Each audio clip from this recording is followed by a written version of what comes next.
certainement entendu cette théorie qui dit que nous utilisons que 10% des capacités de notre cerveau. Nous allons voir ensemble si cette théorie est un mythe ou une réalité. Bonjour, je suis Bartha Oussa, je suis coach consultante spécialisée dans la résilience émotionnelle et une passionnée des neurosciences. Bienvenue dans cette capsule du jour qui va traiter de la puissance de notre cerveau. Dans ce premier épisode, nous verrons ensemble pourquoi l'inconscient occupe une place prépondérante dans notre cerveau. Comment tirer profit de cette activité inconsciente pour atteindre plus facilement nos objectifs. Et nous verrons également la règle des 95%. J'ai l'honneur et le privilège de partager cet échange avec un grand expert des neurosciences appliquées, chercheur indépendant, un homme authentique et passionné qui a su s'affranchir des méthodes traditionnelles, de la médecine traditionnelle, en s'appuyant sur son sens profond de l'humanité. Sa rencontre d'ailleurs avec Carl Gustav Jung est le point de départ d'une passion pour le cerveau et son alchimie. J'aime le définir, d'abord il se définit lui-même comme un homme ordinaire qui a fait des rencontres extraordinaires. Aujourd'hui, nous allons voir avec Bernard-Michel Boissier comment mieux appréhender les méandres de notre cerveau. Si vous avez du mal à gérer votre stress, si vous procrastinez constamment, si vous avez du mal à gérer vos états internes, cette capsule vous donnera des éléments de réponse et vous aidera à trouver les solutions. Alors, je vous invite à la suivre jusqu'au bout afin de profiter de l'ensemble des clés que vous donnera Bernard-Michel Boissier. Avant de partager ces clés, bien entendu, Bernard-Michel, quand on parle de cerveau, de quoi parlons-nous ? Quand on parle du cerveau, de quoi parlons-nous ? On parle d'une machine qui n'est pas une machine, mais qui fonctionne comme une machine. Et cette machine est vivante. Mais je crois qu'on lui attribue des capacités qu'elle n'a peut-être pas, cette machine. Et par contre, on passe complètement à côté de ses pouvoirs qui sont connus depuis le 19e siècle et dont on parle très peu aujourd'hui. Donc c'est une machine qui est d'une complexité extrême, avec un nombre inimaginable de composantes que l'on connaît. On a même fait le calcul, il y aurait 10 puissance 1 million de composantes dans un cerveau humain. C'est juste énorme. Oui, c'est énorme, absolument. C'est tellement énorme que on parle beaucoup partout d'astrophysique, c'est-à-dire l'infiniment grand. On parle de la physique quantique, qui est la science de l'infiniment petit. Voilà. Et en ce qui concerne le cerveau, c'est l'infinie complexité. Je crois que déjà là, on a un premier aperçu.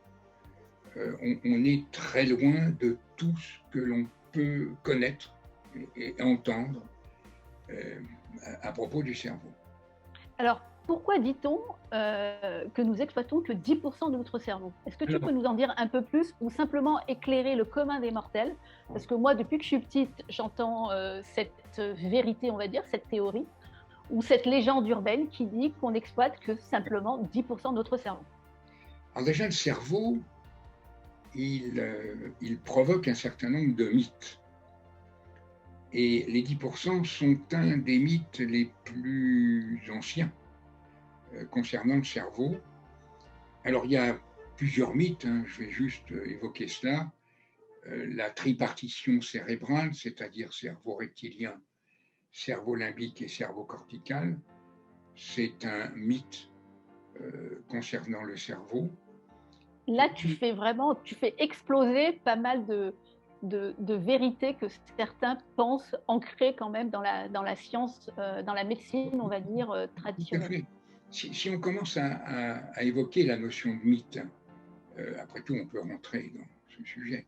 Si on commence à évoquer la notion des mythes, d'abord, ça va nous conduire très loin, mais il y a des mythes qui sont extrêmement répandus dans le grand public.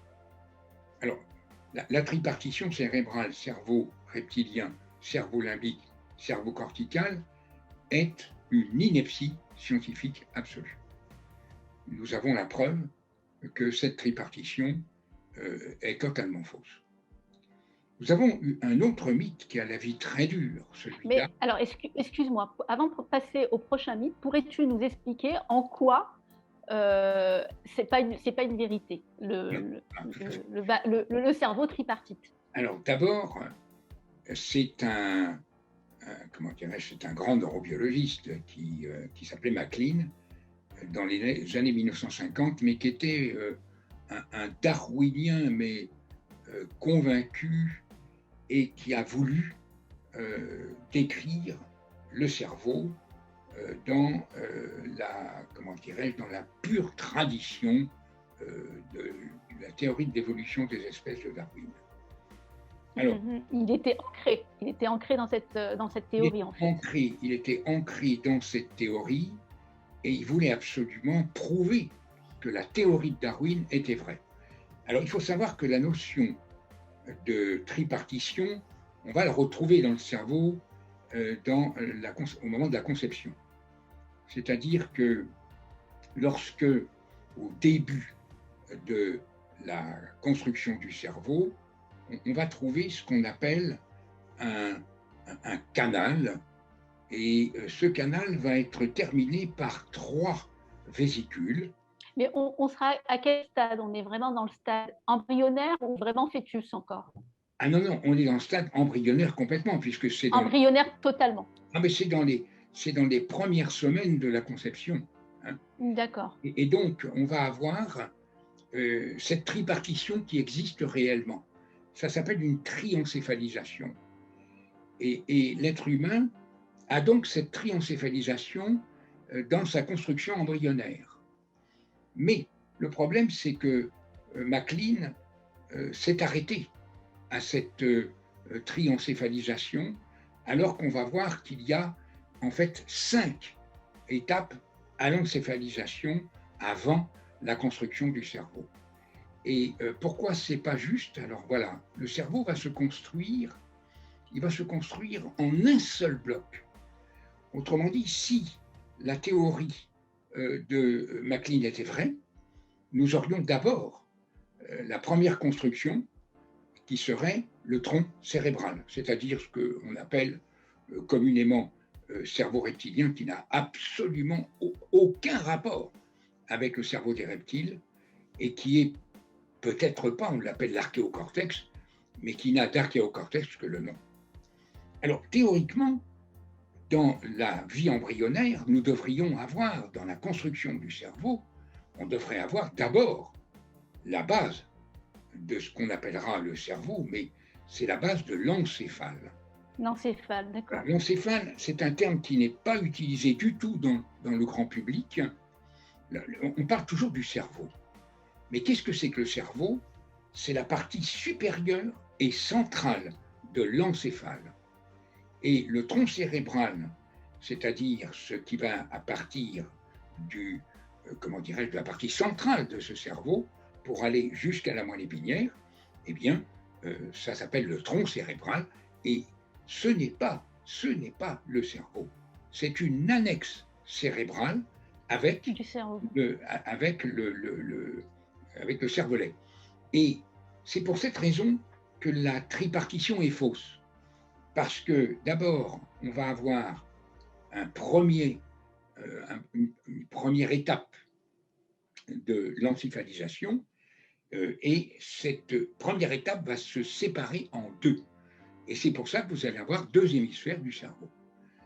Ensuite, vous allez avoir la partie centrale, elle va aussi se diviser en 2, alors que les parties les plus anciennes, donc ce que l'on appellerait les parties les plus anciennes, vont ça va être les annexes de ce qu'on appellera le cerveau. Alors, aujourd'hui, depuis 1990, les neurosciences ont eu l'accord de l'Académie française d'appeler cerveau pour tout ce qui concerne le système nerveux central, tout ce qui va être neuronal, qui va être également la partie antérieure du cerveau, c'est-à-dire cortex préfrontal. Une petite idée, on va voir que tout ce qui est darwinien ne tient pas la route en ce qui concerne le cerveau. Le reste, je ne porterai pas de jugement sur la théorie de l'évolution. Si la tripartition de MacLean était vraie, nous aurions d'abord la construction du tronc cérébral et du cervelet. D'accord. Alors que nous n'avons pas cela. En effet, le 28e jour de la conception, je ne suis pas à quelques jours près, vous allez avoir l'apparition d'une cellule souche qu'on appelle un neuroblaste. De ce neuroblaste va émerger entre 10 et 50 cellules qui vont former un échafaudage pour construire le cerveau. Et vous allez avoir la naissance d'un neurone, donc toujours ce 28e jour, puis vous aurez entre 7, 8, voire presque 10 000 neurones qui vont naître à la seconde. Qui vont naître. Voilà. Alors, mais le problème, c'est que la construction du cerveau va se faire en un seul tenant. Ok. Alors que c'est pas ce qu'on nous dit habituellement, quoi. C'est pas ce qu'on entend. Il n'y a pas du tout de trisencéphalisation. J'ai bien compris. Voilà. C'est vraiment un seul bloc. C'est un seul bloc. Alors c'est un bloc, mais qui correspond en 5 parties différentes. Tout à fait. C'est-à-dire le tronc cérébral va être une partie qu'on appelle la partie, le premier étage du cerveau. Puis il va y avoir le deuxième étage du cerveau qui va être le mésencéphale et qui va accéder à la partie centrale. Ensuite, vous allez avoir le centre encéphale, alors que chez l'animal, on ne parle pas de partie centre-encéphalique. Ensuite, vous allez avoir le système limbique centre-encéphalique, et non pas seulement un système limbique. Alors moi, là, ce que je voudrais, c'est qu'on reste pragmatique, très accessible pour nos auditeurs. Je ne voudrais pas qu'on rentre trop dans la technique parce que j'ai d'autres questions à te poser. Et donc ça, on vient de casser ce premier mythe. Est-ce que tu m'as dit qu'il y en avait d'autres, des mythes? Alors, il y a le mythe du cerveau gauche, cerveau droit. Oui. Avec... Alors ça, je pense que ça va retenir l'attention de nombreux auditeurs qui se posent la question parce qu'on dit souvent que le cerveau gauche, c'est celui qui traite tout ce qui est logique. Donc voilà, c'est le traitement. Et le cerveau droit, on dit plutôt qu'il va traiter plutôt tout ce qui est un peu langage, vision, image, tout ce qui est artistique. Est-ce que c'est vrai? Est-ce que c'est pas vrai? Donc ce mythe-là aussi, j'aimerais bien savoir si c'est un mythe ou pas. Non, ce n'est pas vrai. Ce mythe est né dans l'esprit d'un formateur, le directeur de la formation de la General Electric, qui avait assisté à une émission de télévision où celui qui a découvert les modes opératoires gauche et droit du cerveau, ce qui n'est pas tout à fait la même chose, et ce grand savant qui a obtenu un prix Nobel de médecine en 1981 va décrire les deux hémisphères du cerveau et en disant « imaginez que nous ayons deux cerveaux ». Alors, la première partie, l'hémisphère droit, est un hémisphère qui... Les deux hémisphères vont en fait traiter les informations. L'hémisphère droit va mettre en forme les informations, alors que l'hémisphère gauche va lui traiter. Il va avoir les informations sous forme de forme. Et donc, on a fait dire que l'hémisphère. Alors d'abord, il n'y a pas deux cerveaux, il y a un l'encéphale, ce que je dis tout à l'heure. Mais ce cerveau gauche, cerveau droit, donc, non pas du tout. D'abord, ils ne sont pas du tout individualisés. Ils fonctionnent simultanément, en même temps. Ils fonctionnent, ils sont reliés. Ils sont connectés, ils sont reliés, c'est ce que j'allais dire, ils sont vraiment connectés entre eux. Voilà, ils sont reliés par ce qu'on appelle le corps calleux, c'est-à-dire un coussinet de fibres de plusieurs centaines de millions de fibres nerveuses, et que les informations passent en permanence de l'un à l'autre. À l'autre, exactement. Et ce qui nous a fait, alors c'est une, comment dirais-je, pour différencier l'hémisphère droit de l'hémisphère gauche, il a fallu sectionner le corps calleux, pour des raisons, bien sûr, thérapeutiques. Et donc, le professeur Sperry a donc procédé à une séparation des deux hémisphères parce qu'il y avait un risque de vie avec des crises d'épilepsie violentes et aiguës. Voilà. Alors, lorsque l'épilepsie, qui est une sorte d'orage électrique dans le cerveau, il y a un risque de vie quand il y a 25, 30, 35 crises comiciales, c'est le nom scientifique de la crise d'épilepsie. C'est des décharges en fait. Ce sont des décharges. Et à chaque fois, il y a une perte de connaissance. Donc 25 à 30 fois par jour, perdre sa connaissance. C'est énorme. Voilà. Bien sûr, c'est énorme. Là, on va avoir de très gros problèmes. Alors, on a eu l'idée, on s'est dit, et si on séparait les deux hémisphères, parce que le premier, l'hémisphère droit, par exemple, là où se trouvait le foyer épileptique, ça retentissait sur l'hémisphère gauche. Et donc, on s'est dit, et si on sépare les deux hémisphères, que va-t-il se produire? Alors d'abord, on a arrêté les crises d'épilepsie, mais on s'est rendu compte de quelque chose, c'est que les deux hémisphères ne fonctionnaient plus en même temps. Et donc, ils fonctionnaient séparément. Et c'est ainsi qu'on a vu, on a constaté que l'un était dans ce qu'on appelle la formalisation, c'est-à-dire l'hémisphère gauche, et l'hémisphère droit était dans le non formel. Et quand les personnes se sont réveillées, il n'y avait aucun signe particulier. L'intelligence était intacte, les mémoires étaient intactes. Alors, pour nos auditeurs, est-ce que tu peux nous donner, l'étayer par un exemple?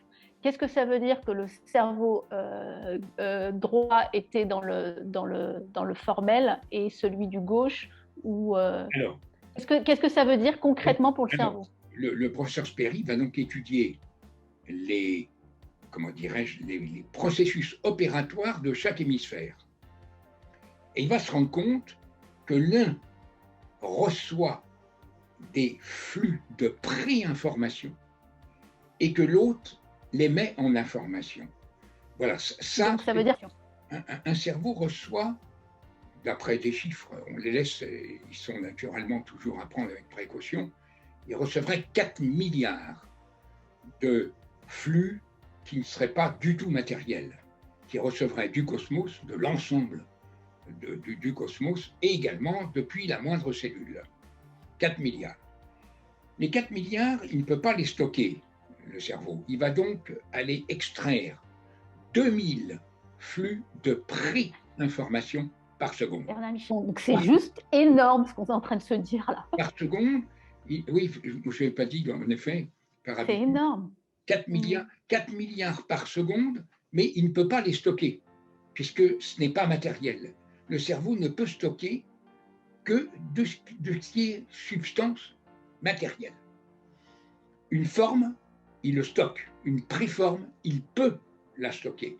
Alors, quand tu dis que les informations qu'il ne parvient pas à stocker, est-ce que c'est quoi comme c'est des informations qui nous viennent de, si je puis dire, de nos cinq sens? Ce ne sont pas des informations.